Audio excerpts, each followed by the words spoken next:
উপস্থিত সাংবাদিক ভাই ও বোনেরা, আসসালামু আলাইকুম।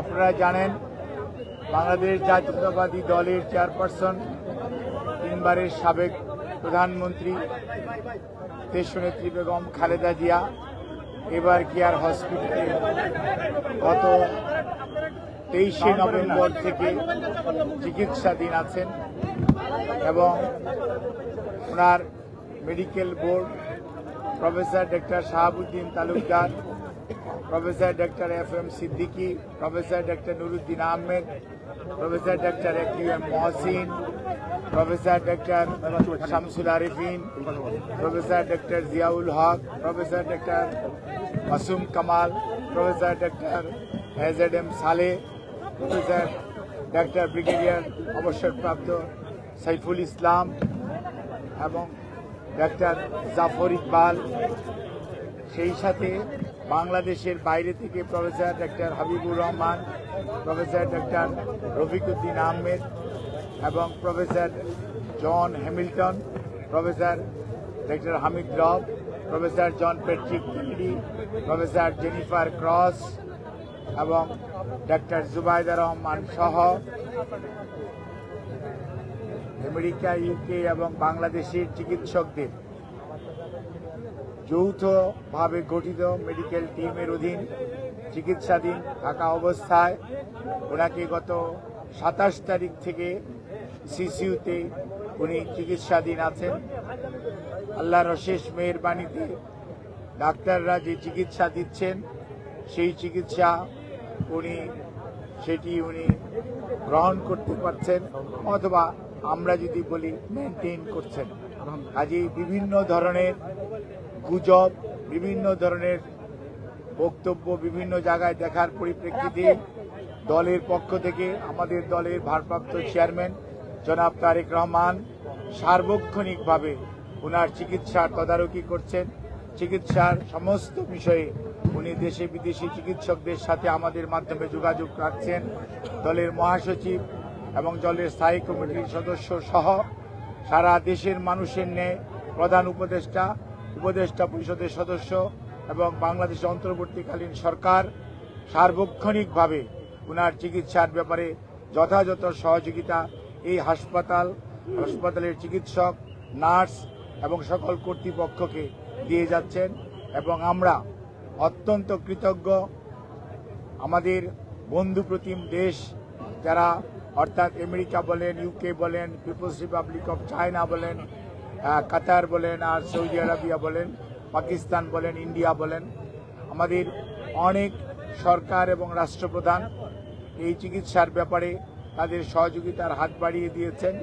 আমরা এই সংকটময় মুহূর্তে আপনাদের মাধ্যমে দেশবাসীর কাছে ওনার সুস্থতার জন্য দোয়া চাই এবং আল্লাহ রাব্বুল আলামিন যাতে দেশবাসীর দোয়া, সারা পৃথিবীর অনেক মানুষের ওনার প্রতি ভালোবাসা এবং দোয়ার কারণেই হয়তোবা উনি এই যাত্রায় সুস্থ হয়ে উঠবেন বলে আমরা আশা করি।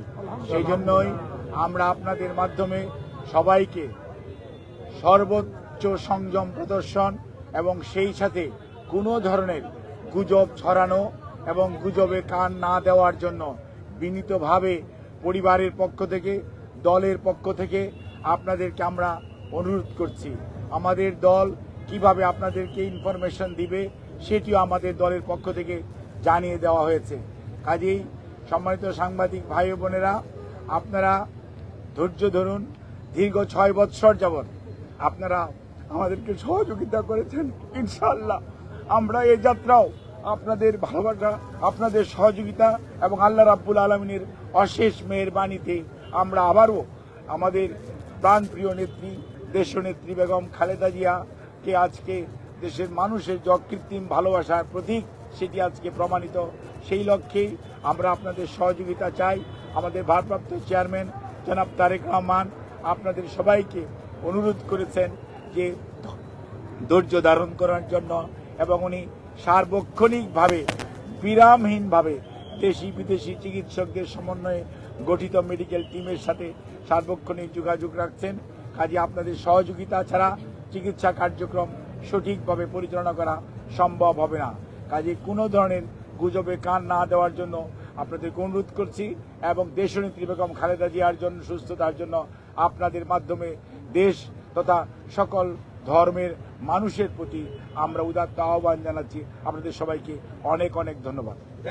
আপনি বলেছেন যে একটা প্রশ্ন ছিল, যেটা হচ্ছে আপনি গুজবের কথা বললেন, সঠিক তথ্যটা না আসার কারণে যে যেভাবে পারছে সংবাদ পরিবেশন করছে এবং সামাজিক যোগাযোগ মাধ্যমেও তথ্য ছড়াচ্ছে।